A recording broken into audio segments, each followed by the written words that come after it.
কেউ যদি বিবাহিত ছেলে হয় তাও আমি বিয়ে বসতে রাজি আছি, কিন্তু আমার সংসারের দরকার, আমার মাথার পুরো একটা ছাতার দরকার। কারণ এভাবে আর কতদিন থাকবো আমি? আমারও তো ইচ্ছে হয় বিয়ে করতে। কেমন আছেন? আলহামদুলিল্লাহ, ভালো। ভালো আছে। আপনার নাম কি? আমার নাম মোসাম্মদ মায়া আক্তার। মায়া আক্তার। দেশের বাড়ি কোথায় মায়া? দেশের বাড়ি গাইবান্ধা, পলাশবাড়ি। গাইবান্ধা পলাশ বাড়িতে, জি। তাই না? আপনার বয়স কত? 24। 24 বছর। মূলত কেন আপনি এসেছেন এখানে? বিয়ের জন্য। বিয়ের জন্য? আপনার বিয়ে হয় নাই? না, আপনার নাকে নাকফুল কেন তাহলে? এমনিই পড়ছি।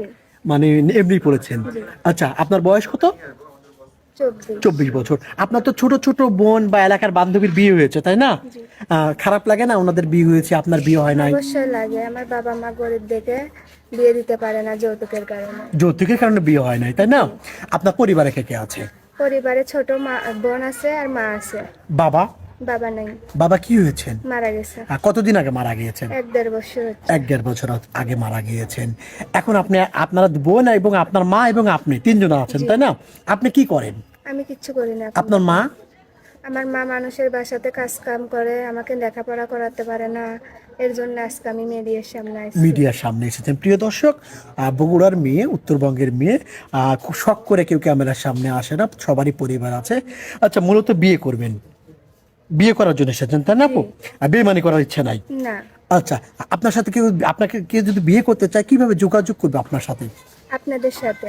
আমাদের সাথে। প্রিয় দর্শক, নাম মায়া, বয়স 23-24 বছর। ওনার সাথে যোগাযোগ বা কথা বলতে চাইলে আপনার ডিসপ্লে একটি নাম্বার দেখা যাচ্ছে, নাম্বার ইমো, হোয়াটসঅ্যাপ সব আছে। ইমোতে বা হোয়াটসঅ্যাপে মায়ার একটা স্ক্রিনশট করে পাঠিয়ে দিবেন, সঙ্গে ভয়েস করে পাঠিয়ে দিবেন, আমরা যোগাযোগ করিয়ে দিব। মায়া, এমন সময় আছে আপনার বয়স হয়েছেন বা একজন বয়স্ক লোক আপনাকে বিয়ে করতে চায়, ওনার স্ত্রী আছেন, স্ত্রী মারা গিয়েছেন, এরকমভাবে যদি কেউ থাকে? সমস্যা নেই। কেন সমস্যা নাই? কেন বিয়ে করবেন? কারণ আমাদের যে বাবা মা গরিব, আমাকে বিয়ে দিতে পারে না, আমি তো বড় পরিবারের ঘরেতে যাইতে পারবো না, এর কারণে। মূলত একটা সংসার দরকার, তাই না? জি। সংসার ছাড়া মানুষকে খারাপ দেখা যায়, তাই না? জি। অনেকে কুনজরও দিতে পারে, তাই না? এলাকার নেতা ফেতারা কুনজর দেয় না? জি।